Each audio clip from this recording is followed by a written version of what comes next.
Hey everyone, and welcome to another edition of the Risky Business Podcast. My name's Patrick Gray. We will be chatting with Adam Boileau about all of the week's security news in just a moment. And then we're going to hear from this week's sponsor, and we're hearing from Matt Muller over at Tynes. And we're going to be talking about some rather puzzling work out of Gartner, where they've said that SOAR, which is what's that? Security orchestration, automation, and response. SOAR is dead. Except for the new stuff. It's just, we spend a big part of that interview trying to sort of divine what Gartner was actually meant by all of that. So that one's coming up later. But Adam, let's get into the news now. And I'm going to start with a slight correction, because last week I said, well, Jen Easterly is leaving CISA. She's decided not to stay, and that's probably for the best because it could get awkward. Turns out, the US, and someone pointed this out to me, she's a political appointment, right? So the normal thing to happen would be for her to resign at that time. And that sent me down the rabbit hole of looking at political appointments in the United States. And there's like thousands of them, and it's quite unusual, which is why to my innocent Australian eyes, I thought it was a different situation. But yes, the normal thing is for her to resign. And I guess her announcing it just means she wasn't asked to stay. Yeah, I guess so. Like, I also, that nuance was kind of lost on me as well. But I mean, the whole American political system is a little bit opaque to us foreigners sometimes. So yeah, that's good to clarify.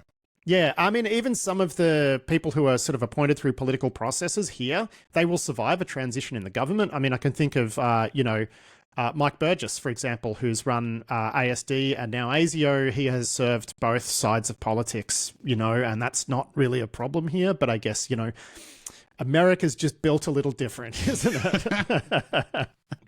So yes, there will be several thousand people automatically resigning on Inauguration Day because reasons, I guess.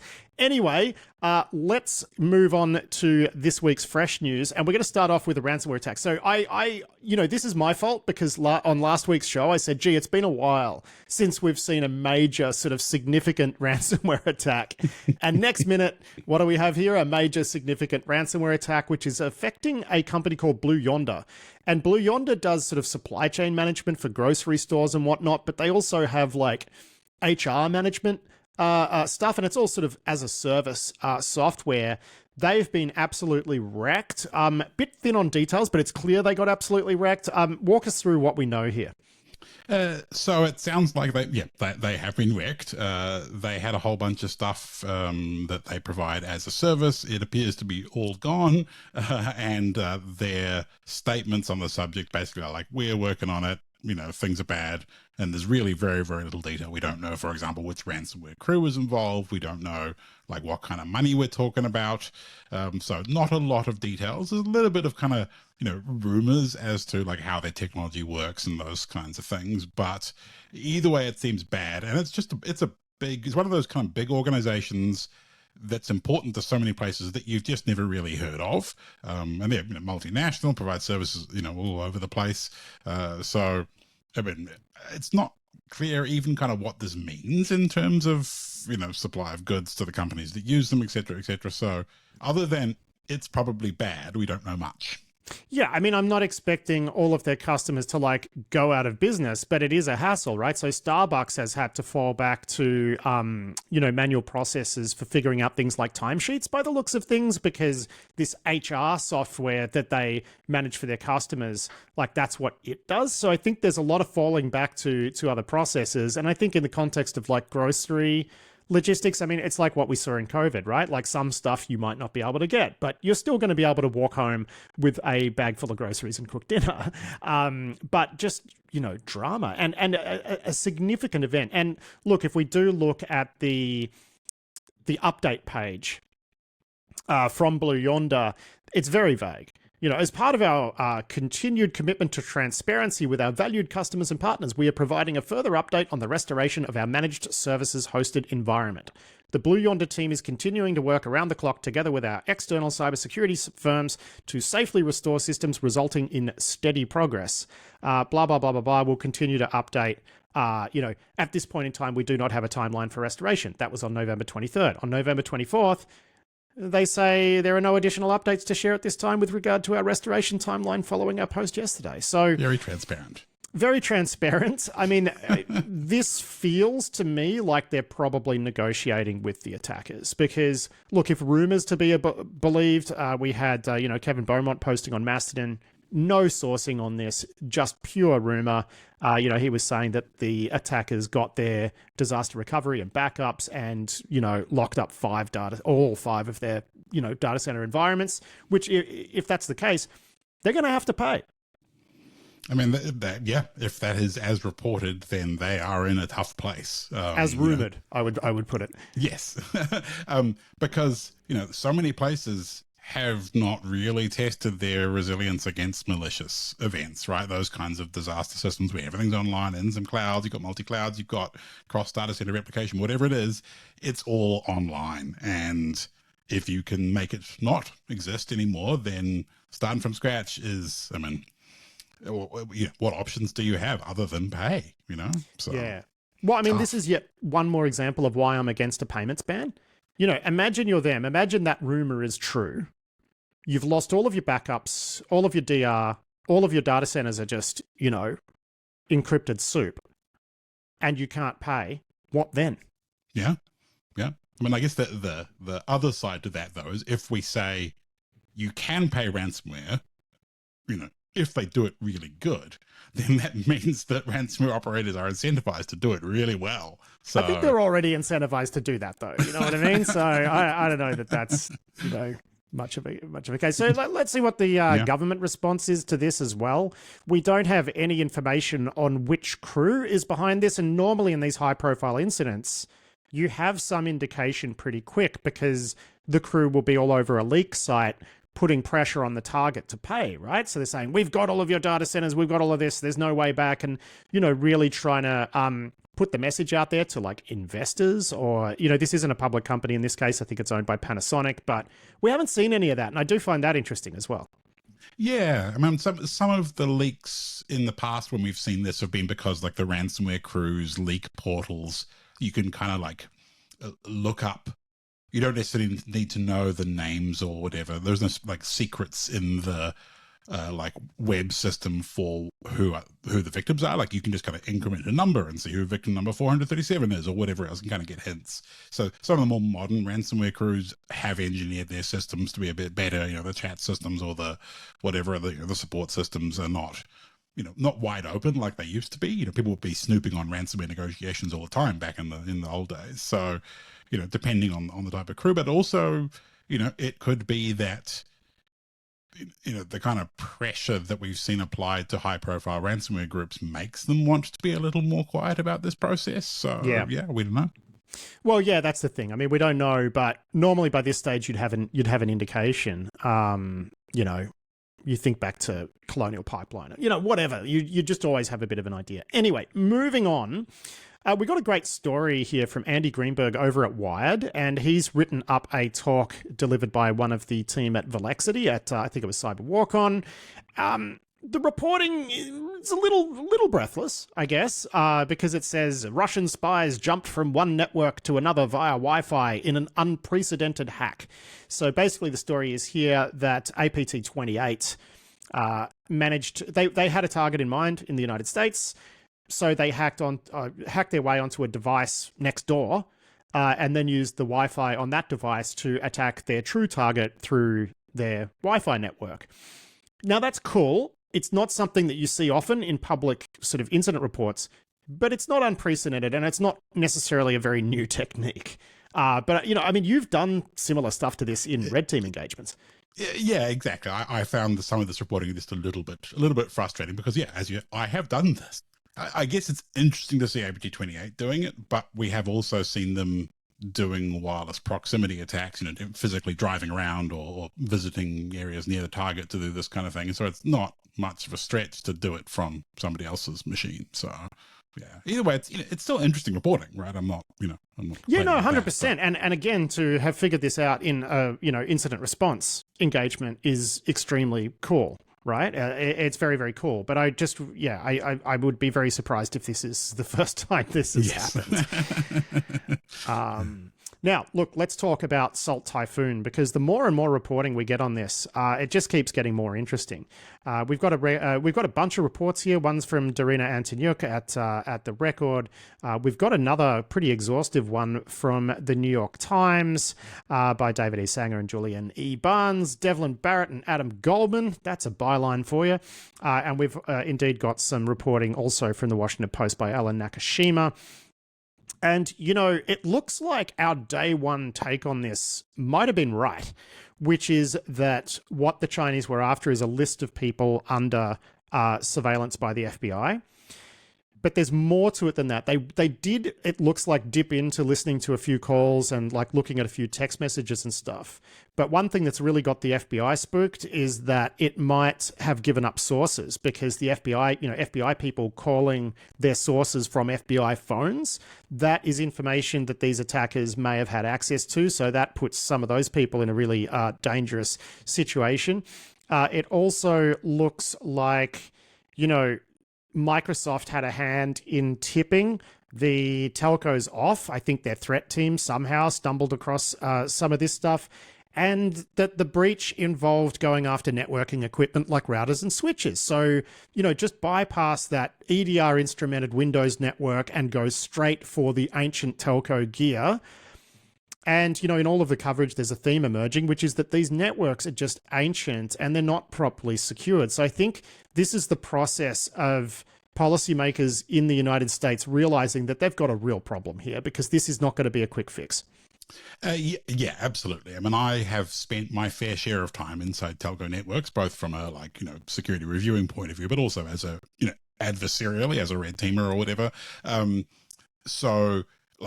Telco networks are a wonderland for attackers, because there is so much super old gear, there's so much obscure stuff. As you say, there's no EDR anywhere that isn't corporate Windows, and if you stay the hell away from that, then it's really, it's easy money inside telcos. I mean, the hard part is finding where in the network your actual business target is, like if it's stealing call data or if it's stealing text messages or whatever else, like actually getting into the SMSC or getting into this, the call records or whatever else. Like that's the hard part, because they're such big networks, and the US ones in particular, because of their very long history and the amount of kind of innovation technically, but also the kind of commercial maneuverings of the US telco world. It's only mergers and acquisitions and divestitures and everything's, there's so many layers of technology in there that securing it's super difficult. It's also difficult as an attacker to find your way around.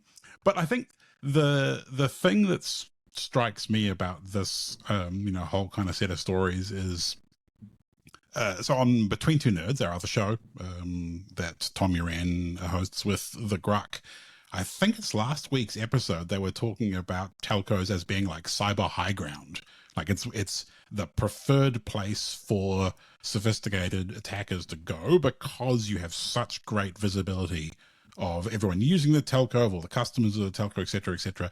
And, in any big telco, there's going to be dozens of different nation states all kind of duking it out for control of their environment. And the idea that US telcos are not the same as everybody else's telcos in that respect, in terms of being penetrated by everybody, I feel like that's a thing, us in the industry probably have understood for a long time. And it's interesting watching it come home to roost when the Americans are, the experts at owning telcos. I mean, this is the other thing, right? Is that they can't really complain too much about this, because they do this to China. I mean, there's some differences here, though. So another thing that's popped up is the number of compromised devices that, these Chinese APTs have racked up is just insane, right? So it's going to be real expensive to clean up. I think that's one difference. We saw that with the Barracuda hacks as well, where it's like, okay, you're going and doing intelligence collection, right? But you've got rumbled, so now you're burrowing into those devices and you're turning it, you've been snapped, guys.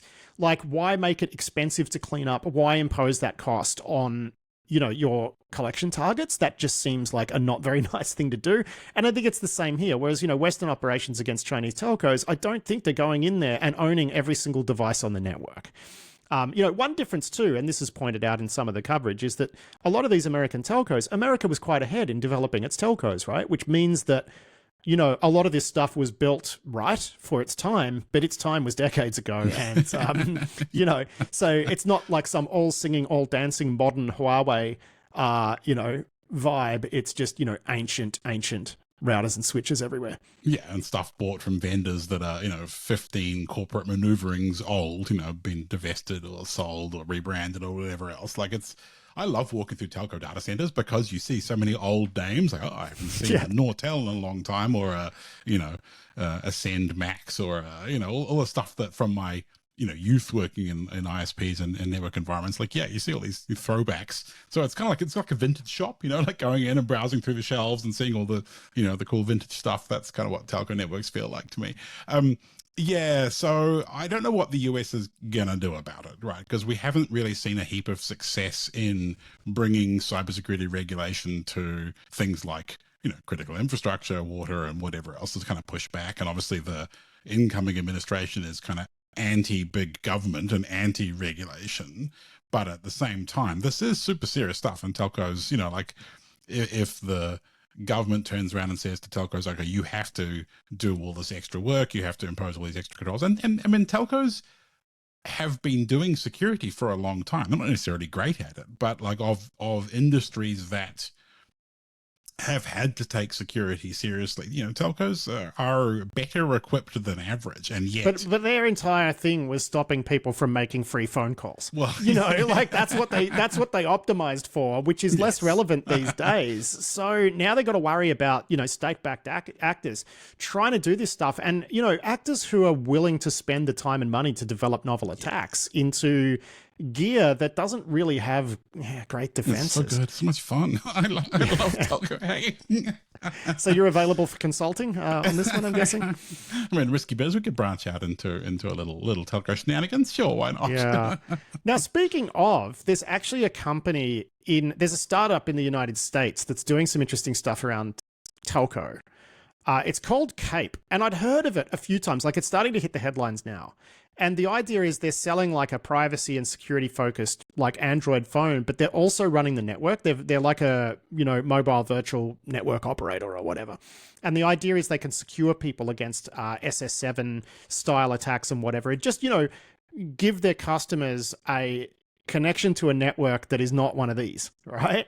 Now, obviously this won't help those people who are talking to the FBI, right? Who might have received phone calls and whatever. But, you know, pro tip to the FBI, maybe get your sources to install Signal. That might be a good idea. And don't just call them on the old telephone out of FBI HQ. Just a little OPSEC tip for you there, guys. But I do find this idea of Cape, and, you know, I've spoken to their advisors and stuff in months gone by. Dmitry Alperovich is apparently an investor. So I guess he made his decision on that one. And, you know, it's a really interesting idea. I wonder how much of a moat it has as a business, because I can imagine they'll pick up a lot of US federal contracts, and then companies like Thales or Lockheed or, you know, Raytheon or whatever might go, nice business, and then spin up their own, you know, virtual mobile networks. But, you know, you and I have discussed this as well over the last couple of months. What do you think of all of it? I mean, I think it's a good idea.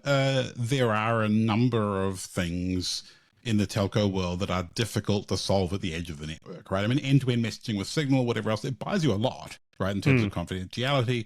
But, you know, there are things, and you mentioned the SS7, for example, and tracking and, you know, kind of metadata leakage and call records and stuff like that, that, you know, you can't really solve at the network edge. You do have to do that in the middle of the network. And, you know, having a telco for whom security was a priority, as opposed to a like kind of thing they, as you said, they have to do to stop people stealing phone calls or whatever. But like things like SIM swapping, for example, right? That's about making the telcos processes easy for them and easy for customers. And it's not about securing that against malice, as we have seen with the amount of SIM swapping. So having a telco where this was a value that they cared about and it was part of their, you know, like value proposition to their customers, like, you know, that would be a good thing. There is a lot of fiddle in here, you know, because running an MVNO, you know, is, you know, there's kind of different levels of integration and stuff you can do with the telcos that are providing the equipment and so on. And so there's, you know, there's a bit of technical fiddle in there, but that stuff is so much easier now, Yeah. in modern mobile networks than it ever was. And also you can get rid of a whole bunch of legacy stuff, that would make you less vulnerable to the sorts of things that current telcos have. So like overall, I like it as an idea. Like business model, like are people willing to pay? Yeah, there's enterprises and governments and, people will pay. There's definitely a business here. I just wonder how successfully you can defend a business like that when, there's other companies out there who have existing contracts with all of those sort of people, right? That's more what I wonder about. There's definitely a market here, 100%. Yeah. No, I think obviously the timing of this, given the amount of focus that mobile, and then, comms networks in general are getting with the Salt Typhoon thing, like they're in a great place. If they started a couple of years back and they're ready to roll with some solutions to this problem right when it's hitting the zeitgeist, then, top work there. But yeah, I'm technically curious about the gubbins, of course, but... Well, it's funny because one of the advisors actually reached out a month or two ago and said, hey, do you guys want to take a look at this? I was like, well, we are in Australia and New Zealand. Do you have agreements that would actually get us data? And they're like, oh, yeah, no. The advisor said, so that's a shame. I mean, I'm guessing the phones would probably work here, but, their data bills by giving us a free trial would, rack up pretty quick. Yeah, probably. And roaming is also fiddly. There's a whole bunch of extra kind of, level of things you have to worry about there. That whole roaming interconnect network, also a very interesting place to go. So. Yeah. Anyway, it's just one that I think is interesting. The time is right, as you say. Let's see how they go. But good luck to you at Cape. Moving on, and we've been talking about Chinese espionage. I think there was a real turning point for our understanding of how the whole Chinese IC/surveillance apparatus works. A big turning point for that was the iSoon leaks, where we realized that, wow, everybody's broke. Nobody likes their jobs. And we got another great piece from Andy Greenberg at Wired here today, looking at how people who are working in the surveillance apparatus are like selling their access to like shady data brokers who then on-sell this data to Telegram. This was a talk at CyberWarCon as well, where the people doing the talk actually managed to buy information on like Chinese government officials and ransomware crews and whatever. And this made me think like, geez, what an opportunity for CIA, NSA, FBI to just go and buy the information on the people they want. This is a huge national security issue for China, and it's a vulnerability that the West would do well to take advantage of, if I'm honest. But it's a fascinating story all around.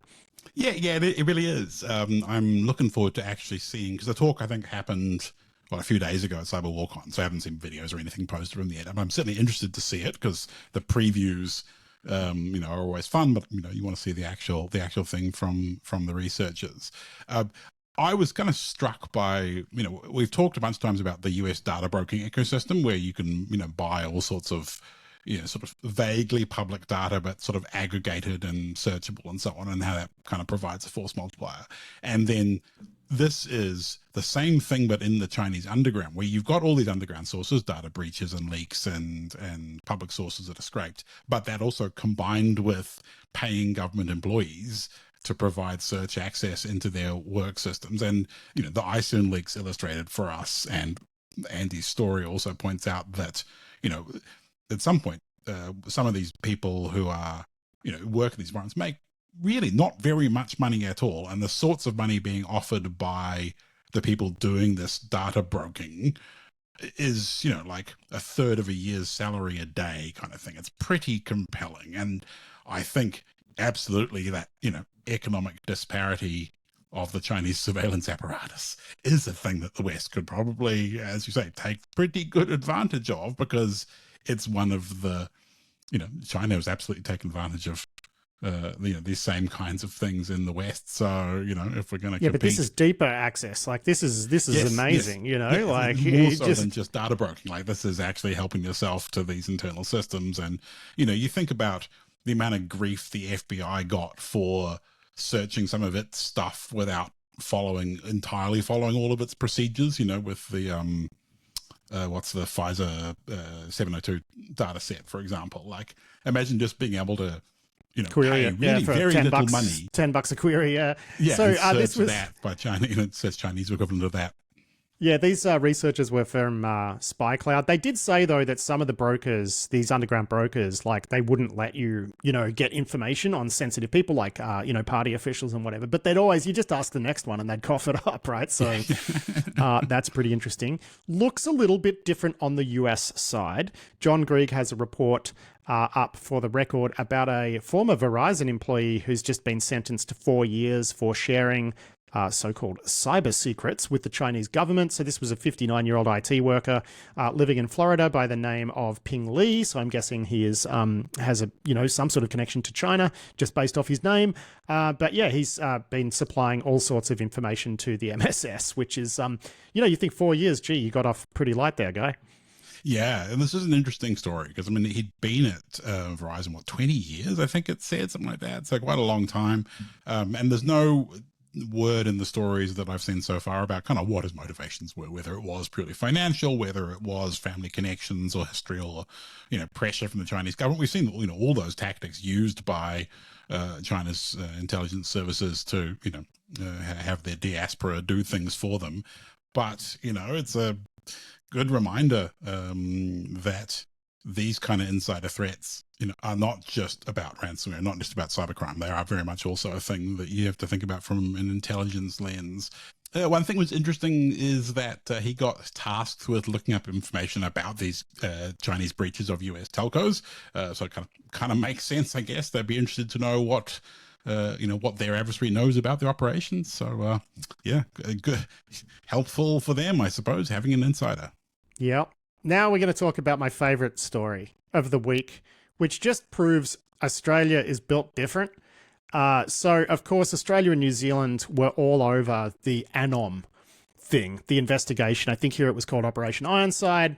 And, this was, of course, where the FBI and Australian Federal Police were distributing and selling crime phones to people, but they would carbon copy every message sent over the network onto a government server. Now, where this gets interesting is the Australian Federal Police, I think, were using like computer access warrants to retrieve the material from those servers, which means I don't think they actually got telecommunications interception warrants, which are quite hard to get, right? So they were just like, well, the data's just sitting there on that server, so we just grab it off that server and that's fine. We don't need an interception warrant. So it looks like this has turned into a bit of an avenue of appeal, or it is threatening to turn into a bit of an avenue of appeal. And the way it goes is that, someone appealing this could argue that the Parliament didn't intend for these laws to be used this way. So the Australian Parliament, the federal Parliament, is passing an entire act of legislation which says this is actually what we intended, right? So this is just going to seal off an avenue of appeal. I've linked through to the homepage about this bill, and then the explanatory memoranda and whatnot. But I just think it's real funny where, the sort of people who got caught up in that sting here were very serious criminals, a lot of them quite violent. And, they've got really good lawyers on this. And you can just imagine being that lawyer saying, aha, we've got an avenue of appeal. We can drag this out for years. And then the federal parliament passes a law to clarify, what this act is, how it's supposed to be used. Like, it's called the Surveillance Legislation Confirmation of Application Bill 2024. I just think this is kind of funny, actually, if I'm honest. Yeah, no, that is kind of funny. And I guess, it seems strange to have a government that's so nimble and responsive in a way, looking from, comparing to everybody else's governments. So yeah, good work, Australia. And it'll be interesting to see how this changes any of the cases that are going on that are trying to challenge the process that the Anom system went through to bust them all. So it is funny though that they're saying, well, we didn't intercept the telecommunications thing, data here. This was just data sitting on a server, which happened to have been carbon copied there by the design of the system. But I just think whatever. Exactly. I don't really feel sorry for the people who are being charged by this thing. Another quick update, like a day after we recorded and published last week's show, you remember we talked about that, I think it was a New York Times report that said that testimony by witnesses, in a civil suit against the then Attorney General nominee, Matt Gaetz, The New York Times reported that, documents had been hacked. And we said, I don't know, that kind of sounds like someone accessed a file share link. We got a Blue Sky post here from Chris Bing that suggests that that is indeed what happened. So it looks like we were right on that. Yeah, apparently there was a file storage platform called literally file share. Share file. Share file. Share file. It was one of those, like, if you've got the link, you can download the doc. And someone had the link and downloaded the doc. So yes, exactly as it kind of, we had no sourcing on that. It was just kind of like vibes. Yeah, it was vibes, but the vibes were strong. The vibes were good, as it turns out. Go those vibes. Now we got one from Joe Cox over at 404 Media, which is looking at the way that money launderers connected to Mexican drug cartels are, using Tether, which is a, stable coin, as we all know. It's an interesting write-up. Like, it is an interesting write-up. And I think it's pretty funny that some of these launderers are still using exchanges and whatnot, like Binance. But, it's really good to get this stuff out there and on the record about criminal use of crypto, because we're just going to, it's already sort of become the standard way for many transnational crime syndicates to move money around. Like, that's not surprising at all. And frankly, a lot of this activity, it doesn't ever need to leave the blockchain. You really only need to launder and pull out the money that you want to spend. Why not just leave it in the blockchain? And then when you need some money, it looks like some of these Mexican money changers will buy Tether at a discount because they know it's illicit, and then they can have a store of it and then, move it along to some launderer who might pay, a certain number of cents on the dollar and whatnot.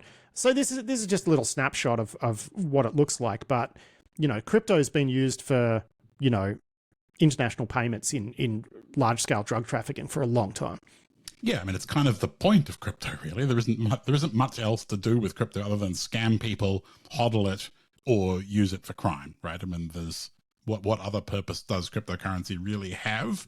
The thing that I found really funny in this story, though, is that Joe Cox reaches out to, Binance and Tether to ask them about it. And they both say, look, cryptocurrency is on the blockchain. It's the most robust against money, against anonymous use of money compared to cash, because look, all the transactions are there for everybody to see. So therefore, we're better than cash. We're better than the other financial systems because of our extensive logging and traceability. It's like, well, I mean, you say that, but yeah, but they're still doing it, aren't they? Your customers are voting with their, with their illicit dollars right there, buddy. So, they're voting with their digital wallets. Yes, if you will. exactly. But look, my point is, you don't need to really launder it. No. Until you want to spend it. Like, if you're looking to buy a whole, truck full of cocaine from Mexico, you can just zap some Tether down there. When they need to buy something, they can just zap some Tether around. Like, it really, you don't need, the whole operation doesn't need to be in cash. You can just run entire arms of these types of syndicates on chain, right? Yeah. And I think that's what they're going to do. And that means you can take a bit more, because storing it as a store of value and ready to spend, ready to transmit funds, you don't need to launder it at that point. If you're doing self-hosted in particular, right? So I just find all of that pretty interesting. And it's well and truly here. I mean, I spoke to people, like, I knew one guy who was kind of involved at a pretty low level in the drug business. The reason I can speak about it now is he is dead. And drugs killed him. But, speaking to one of his friends, and I mean, this is like 11 years ago, and they were all over Bitcoin for doing international payments and whatnot. So yeah, this is very much not new. And I think, some of the stories that are yet to come out on this will blow people's minds. Now, speaking of lots of money, we're going to talk about Palo Alto Networks. So Palo Alto is doing earnings calls, and it's all backslaps and high fives because they're doing platformization deals, apparently, according to this reporting from Cybersecurity Dive. And this makes us unhappy. This is a company that is now worth $129 billion US. Its share price has 4x'd over the last 5 years. And you look at the other story about Palo Alto that we've got in our run sheet, and it's about Shadow Server spotting 2,000 Palo Alto networks out there, they found artifacts on them that suggest that they'd been compromised.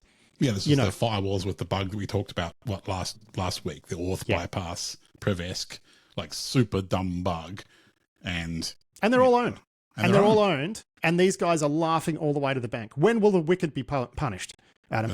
That's a great question. We are very much here for the wicked being punished on this show, and oh, Pan, I mean, that bug last week was just so dumb, and then the process by which it was. Like it was sold on a crime forum or an underground forum somewhere, as 0 day without Palo knowing the details of the bug. And then they were kind of like offering Weasley advice. And then, yes, it's in the management interface. Yes, you shouldn't put the management interface on the internet. And they told the customers not to do that. But there's just like the whole process of this did not fill me with confidence. And then when we saw the actual bug itself, you just want to smack yourself in the head. So it's particularly galling to then see them, as you say, like laughing it up, yakking it up on their earnings calls. So, yeah, and they're disputing shadow servers findings here as well, which I think I know whose side I'm on with that. Well, exactly, yeah. Like Palo Alto Network said, while we can't confirm the exact number of customers that got wrecked, I can tell you it's a smaller number than the one that Shadow Server says. Which, by how many? By 2? By 100? Exactly. Like, they don't say. Yeah, they've certainly lost the benefit of the doubt there when you come out and Shadow Server is a bunch of volunteers and they're not always right, but Shadow Server is absolutely working in the best interests of the internet, and Palo Alto probably not. What sticks in my craw about companies like Palo Alto and Fortinet, which is another tens of billions of dollars, company. I mean, look, Palo Alto could issue a bunch of new shares and raise $500 million tomorrow and go spend that on fixing this stuff. They could announce their bold plan to stop this sort of stuff happening. And they just haven't. They're just not interested because, hey, we got good stuff to say on the earnings calls. Yeah. It drives me nuts. It's everything that's wrong with this industry, I'm sorry to say. And, we're lucky we get to be selective with our sponsors on this show, which is why we don't do business with companies like that. And, it just... So, anyway. Consider them told. Yeah, exactly. Big old Risky Biz middle finger to Palo Alto Networks. And Fortinet. Don't forget about Fortinet. We'll never forget about Fortinet on this show. Yeah. Yeah, and, another interesting thing, I had that discussion with the Sophos CISO way back when. One thing that was interesting there is I was saying to him, like, why aren't you putting better controls on those management interfaces? He's like, because we've got this entire other path for people to manage our devices via the, like, Sophos Cloud service thing, and it's like the people who don't use that who are getting rinsed, and we tell them, don't do this, don't put it on the I still think they need to figure something out in terms of making that stuff safer for the people who absolutely insist on putting it out there. But at least those guys are thinking about things. They're doing some interesting hackbacks against people targeting their devices. You just don't hear much from Pan or Fortinet, and I know there's very good people at both of those companies, but they need to be empowered. It's just not good enough. Now, it's a love story. It's a beautiful love story, this next story that we're going to talk about, because, we've talked many times about the security researchers at Qualys and about how much you love their Linux security research. And it turns out, Adam, the feeling is mutual. Aww, You're all going to need to get a room because at the end of the advisory we're discussing today, we actually have a shout out to you, which is we also thank Adam Boileau, Metalstorm, and Rodrigo Branco, who is BS Damon, for their very kind words about our work. They mean the world to us. So there you go.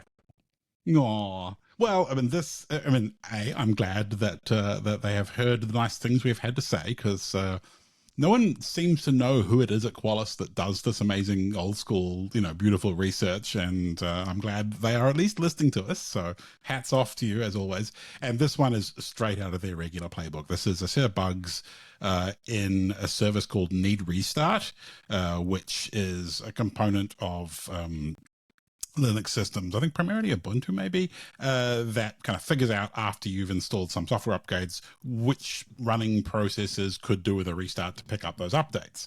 And they found some bugs in this process that lead to local privilege escalation, and the nature of those bugs is just warms my heart. Like, these are exactly the sort of bugs that I love, and that I have dug up and used in many Unix boxes over the years. So things like, if this tool wants to figure out if a Python process is running, a Python interpreter is running, and it uses some libraries that got patched, it needs to go nose into that Python runtime and kind of figure out what it's using. And it does that by and large by running the Python binary and querying what libraries are installed. And the bugs mostly revolve around tricking the privileged need restart process into running an attacker controlled or attacker influenced Python or Perl or Ruby or whatever else scripting language environment. And it's just a beautiful set of research, and like the sort of bug that is exactly what you want in a local privilege. There's no memory corruption, there's nothing unreliable. It's just straight up, please run code that I provided in a privileged context. Thank you very much. So solid chef kiss work. There you go. So everybody's happy there. That's Yes. wonderful. Hope they're still listening. Shout out to you. Now, one thing I want to address really quickly is we were actually mentioned in a Reporters Without Borders write-up on this whole shambles involving the Reuters coverage of an Indian spyware firm. Now, of course, this is involved a company called Appen. The founder of Appen sued Reuters, somehow got an injunction in a court in India, so Reuters had to pull down the story. Where we got involved is our colleague, Tom Uren, had written up a short analysis of the Reuters article, and Tom's work, his newsletter, is actually syndicated by Lawfare. So it was published to Lawfare's website. Lawfare got a legal threat demanding that we take it down. I mean, all we really did was link to the Reuters story. We didn't even mention the founder. We didn't mention the company, but they came in with this extremely aggressive legal threat. And this was after, of course, the Reuters story had already been removed. Now, from our perspective, so the reason I'm mentioning this is Reporters Without Borders cite us as a outlet that basically pulled down our content in anticipation of intimidation. And I don't think that's quite accurate. And they also said we didn't give a reason. So there was the intimidation to Lawfare. So they were the ones who actually received the takedown request from the solicitors in that case. But, it was based off our content. So they were obviously going to come for us next. Now, the reason we took it down had less to do actually with the intimidation and more to do with the fact that what we had published was an analysis of an article that was no longer published. So it was sort of difficult when we hadn't done any of the primary news gathering and verified any facts or whatever, and a court in India had said that story needed to be nuked off the internet, and Reuters lawyers themselves understood that they had to do that. It was very difficult for us to then leave that online. So we just thought, we'll take it down, we'll wait for the Reuters story to eventually get restored, which it has been, and then we'll put it back. We haven't put it back yet, but we will. But yeah, so I don't think it was fair to us to say that, we just pulled it down in anticipation of intimidation. There had been intimidation, but ultimately the call to remove it had more to do with the fact that you can't let an analysis of an article stand when the masthead that's published that article has then pulled it down. It was just one of those situations. So just wanted to get that out there on the podcast. And the last thing I want to mention too is that we have all joined Blue Sky. And we can all be found on Blue Sky. I'm just patrick.risky.biz because you get domain validated usernames over there. You are Metalstorm, METLSTORM. Tom is tom.risky.biz, and Catalan is campuscody.risky.biz. And I got to say, I am quite enjoying being on a Twitter-like platform without the crazy Twitter racism, violence, and also just the copious volume of filler content that you find on X these days. So, it's sort of like Blue Sky is giving me, Twitter 8 years ago vibes. How about you? Yeah. I mean, I've only just joined up because I kind of had resettled over on Mastodon with the other nerds.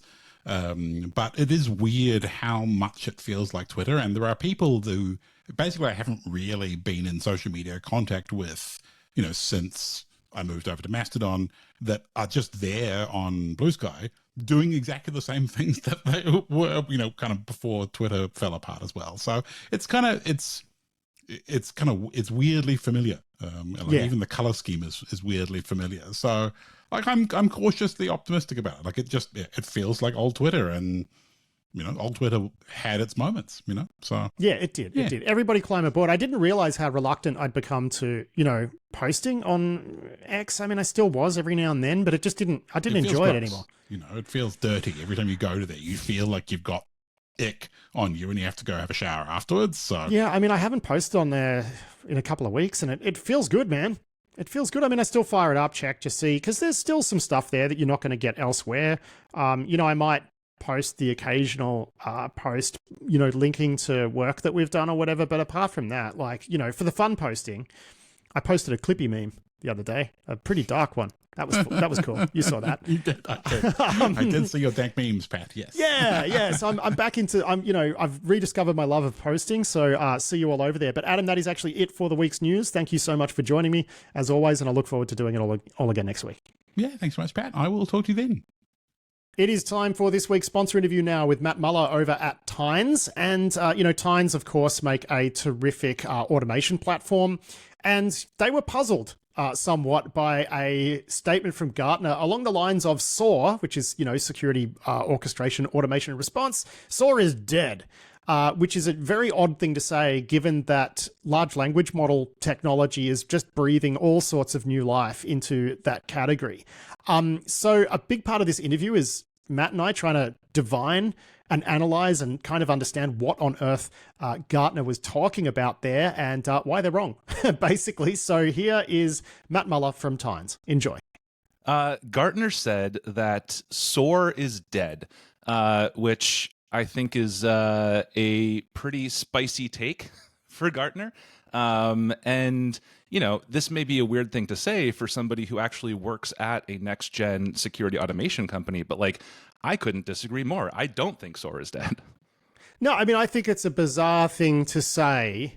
We're on the cusp of the AI age, and one of the big things that AI is going to be really good at is automation. So it seems a strange thing for an analyst firm to come out and say that automation's dead. But what exactly did they say, Matt? I mean, why don't we start there? Yeah, I mean, I think, the general gist was that SOAR was a category that sort of never got off the ground. And, now what we're sort of seeing generally, if you look at some of the marketing terminology, is that, the next generation here is hyperautomation and autonomous SOC and fun terms like these. But if you look at what, SOAR actually stands for, right? It's just security, orchestration, automation, and response. Automation is still a very big thing that is still happening across a lot of companies, last time I checked. Yeah, so so this is typical sort of analysts being analysts, right? So they're not saying that the concept of doing orchestration and automation is dead. They're just saying that category as it existed previously is dead. Is that kind of where they're coming from? Yeah, I mean, they said, SOAR is dead, the category is dead. Now the new thing is hyperautomation. And so, I actually Googled what is hyperautomation. And the first search result, brought me to the IBM website. And I actually have a direct quote, which is, hyperautomation is the concept of automating everything in an organization that can be automated. The difference between automation and hyperautomation is often unclear. I'm like, are you serious? This hyperautomation, it's often unclear, right? This is the thing that is replacing automation, is just more automation. Yes. It's the same thing, but faster and more of it. So, okay, thanks for the clarification on what they said. So, I mean, it's probably a good thing to point out here that Tynes is at the moment really embracing stuff like LLMs to drive, simple decisions for automation purposes. We had your founder on a demo recently showing off your chat service where you can just ask computer to go and do computer things, which was pretty cool. I mean, how is that all unfolding at the moment? What's the competitive environment for that looking like? Are there more and more companies doing this? I guess I'm just asking for your sense of uptake, development, innovation. How's this space evolving now that AI's come into the mix? Yeah, I mean, I think evolution is definitely the right word for it. And what we're finding generally is that the toolbox of tools that's available to security practitioners is just growing, right? Like AI isn't necessarily displacing traditional automation; it's supplementing it.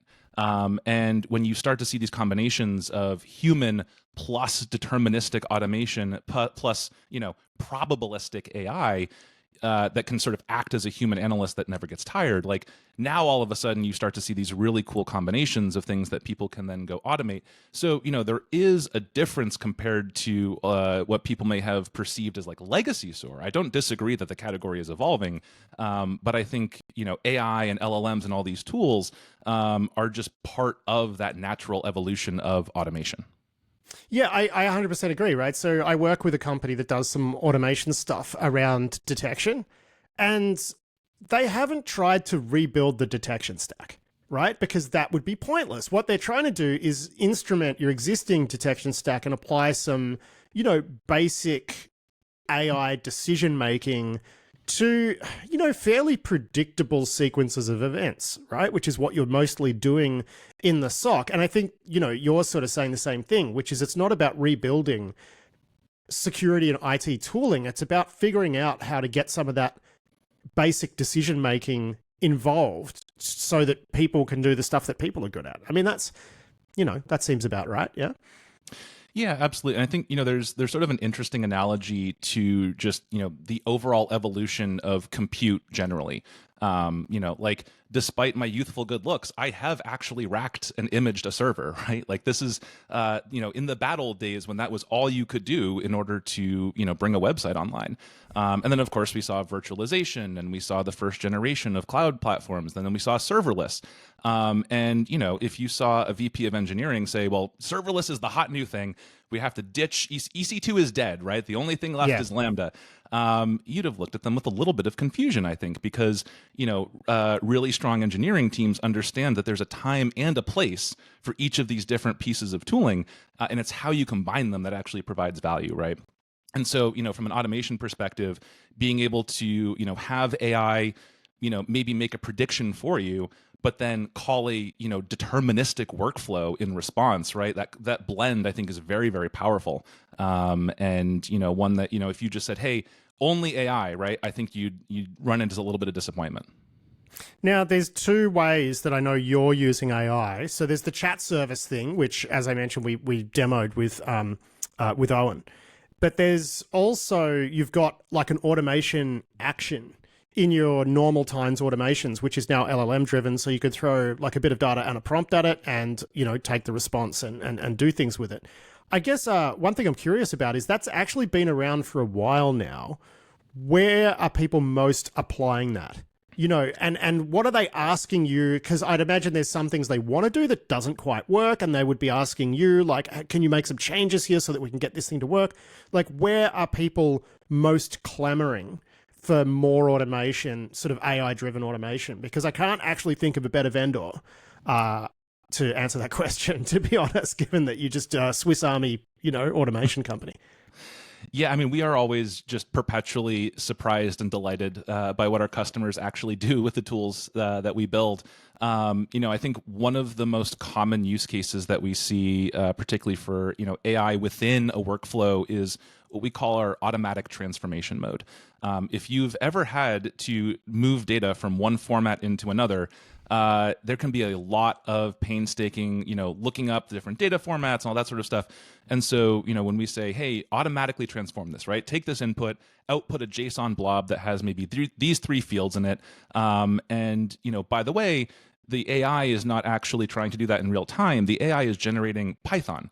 And so your deterministic Python transformation is what actually runs. But like, I didn't have to figure out how to write that Python. The AI did it for me, right? And I can validate that the outputs are what I expect. And so that's a use case that we just see getting, pretty massive traction across the board. Because data transformation, moving stuff from one system into another, everyone has to do it, and it's everyone's least favorite task. Well, and it's time consuming too, because it's a pain. It's a pain in the what. Exactly. Yeah. We also have, sort of a more traditional, just prompt the LLM and, see what output it provides.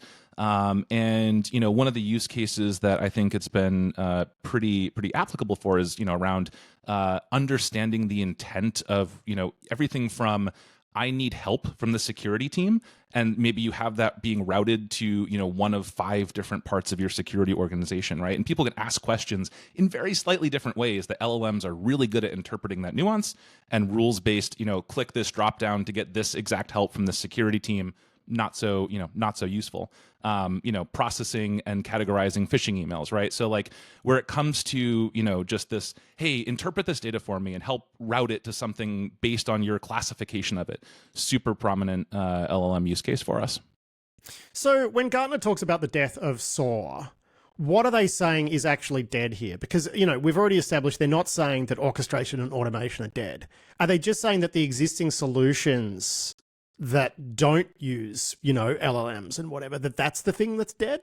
And if so, why have those solutions not succeeded? Because I think it's actually fair to say that as a category, it didn't quite go where people hoped it would, particularly the people who own those companies, right? It didn't quite take over the world in the way that perhaps people thought it would. But what did they mean, really? Yeah, I think that's a fair take. And, if you look at some of the things that, next gen SOAR has learned from, what I would sort of classify as legacy SOAR, which might be the actual thing that Gartner is declaring dead.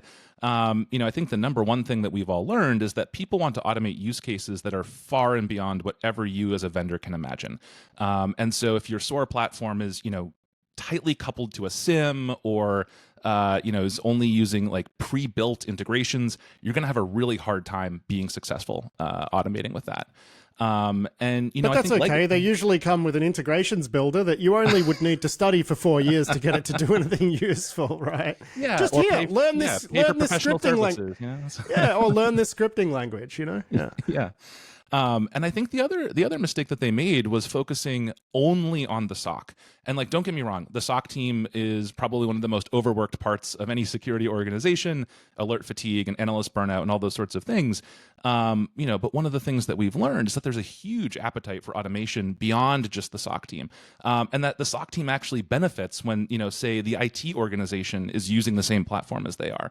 Because IT has to deal with resetting passwords, right? And, provisioning and deprovisioning user accounts. You don't have to build that automation yourself, right? You can leverage, IT built a password reset flow because people forget passwords. Awesome. I can also use that in my incident response workflow if I see a compromised user, right? There's actually network benefits from getting more and more teams using the same automation platform, which again, it involves, being a little bit more neutral about, where and when you integrate into all these other platforms. Yeah, I think the difference is, right, like SOAR previously was like, we build a platform that does the thing, and I think this newer approach is we build an engine that tells the stuff you've already got what to do, right? I think that's probably one of the core differences. Yeah, absolutely. And, I think at the end of the day, where I see this as an evolution is, one thing still holds true. If you have a bad process and you automate it, that doesn't make the process better, right? It just means you get a bad outcome more frequently. And so, I think people that are looking, whether it's traditional SOAR, next-gen SOAR, whatever you want to call it, if you just sort of go in saying, well, we bought the platform, therefore our problems are solved, again, I think you're going to be a little bit disappointed. So look, you've described some of the run-of-the-mill, use cases here, like, transforming data from one format to another, getting stuff to put into a nice tidy JSON blob that can be ingested over here and whatnot. And phishing's a huge one. I was expecting you to say that one first, actually. But what are some of I'm sure there would have been a couple of exotic use cases that have popped up by now. I'm just curious what they've been and stuff that like maybe one or two customers have done where you thought, geez, everyone should be doing this. Can you think of any of them off the top of your head? I think in general, tying things maybe back a little bit to Workbench here is, the way we've seen people using LLMs is as a tool for iteration, right? And like, having that Workbench conversation, we actually recently added the capability of turning a Workbench conversation into an actual deterministic workflow. I think some of the use cases that we've seen coming out of that, right? Like, hey, I literally, I honestly think that some of the boring use cases that come out of this end up being the most fascinating, because when a tool is boring, it means it's actually useful for your day-to-day job, right? And It means it's boring for the robots, not for us. Exactly. Let the machines do it. Yeah. And so that the ability to empower people that, again, have maybe never interacted with the AWS command line before are now able to do incident response in AWS, right? Because the AI is helping them generate those commands. And then you can turn that into a workflow, right? That your senior analysts can validate for you that, it's doing what you actually expect it's going to do, and it'll do it every time. So I think, to me, just seeing the ability to unlock that ability to go from like, hey, I have an automation idea, to I actually have something that is like validated, tested, and in production, without sort of like deep background knowledge of that system. That, to me, is the coolest thing. And we just see it applied across so many different tools. All right, Matt Muller, thank you so much for joining us for that conversation. All really interesting stuff. And can't wait for the Tynes all singing, all dancing robot army to take over the boring work. That sounds great. Likewise. Thanks so much, Patrick. That was Matt Muller there from Tynes, and they do all sorts of awesome automation stuff, and they're plugging AI into their tools in a not insane way, which is really cool. And you can find them at Tynes, TINES.com. And that is it for this week's show. I do hope you enjoyed it. I'll be back soon with more risky business for you all. But until then, I've been Patrick Gray. Thanks for listening.